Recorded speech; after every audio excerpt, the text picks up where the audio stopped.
Another serye ng aming pamumuhay dito sa bansang Romania. And now, nandito kami sa my market kasi bibili kami ng isda for our consumption and also yung dadalhin namin sa village. And Buna Dimineața dito sa Romania. Hello world and hello Philippines.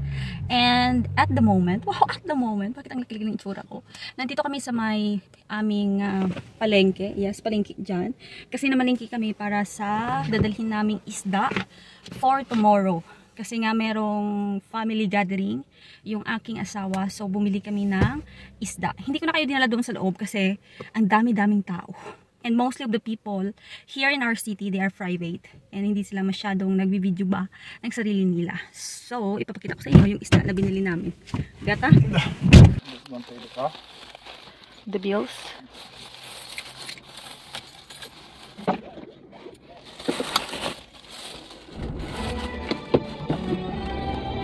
After namin bumili ng isda, is pupunta kami sa bagong open na Penny dito sa aming city.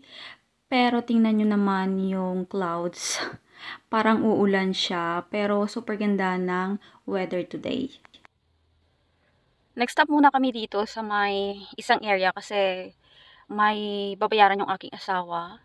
At yung store na yan is Ladoy Pash, which is very well known din dito sa aming city. Pero hindi ako madalas na bumibili dyan kasi medyo namamahalan ako. Then, yun naman is yung mga bahay dito sa aming city, which is mahal po magpatayo or bumili ng lupa, especially if you are in the center. Mas mura bumili sa mga villages. That's why mostly of the people dito sa aming city is nakatira sa mga ganito, sa mga apartment. Even us, we are living in the apartment. Kaya pag summer talaga, wala akong masyadong ganap, except na lang kapag kami ay nagta-travel. Kasi mahilig po kami mag-travel. So, yun. Ganito lang yung makikita nyo dito sa aming city.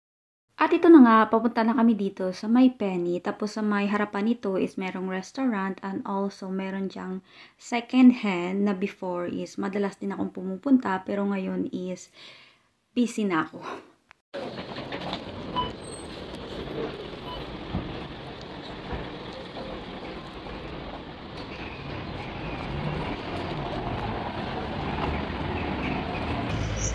Tapos sa aking mga grocery dito sa may bagong Penny and yung bit-bit ko is tissue.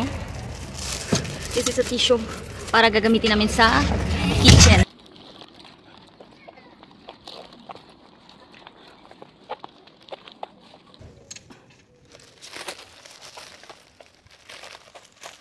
Nandito na pala kami sa aming bahay at yan yung aking pinamili, yung kanyang bread. Of course, hindi mawawala yan sa buhay. Yung sausage or carnuts, chicken, tsaka yung pork. Bali, dalawang penne or bread yung aking binili. Tapos, yung mga dadalhin namin doon sa village. Then, ito pala yung corn rice dito sa Romania.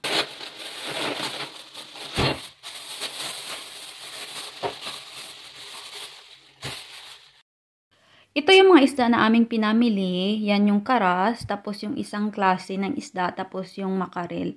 Yung makarel, yan yung dadalhin namin sa village kasi yan yung kadalasang kinakain nila doon. Kaming mag-asawa is mahilig kami sa isda, pero yung family ng aking asawa is mahilig sila sa mga karne. Tanggalan natin ng kaliskis yung mga isda. Yung asawa ko is hindi talaga yan marunong maglinis ng isda kasi napipiti daw siya kapag kinakata yung isda. Kaya ako na lang yung naglinis and of course, bali blinard ko yan kasi nga may mga dugo-dugo.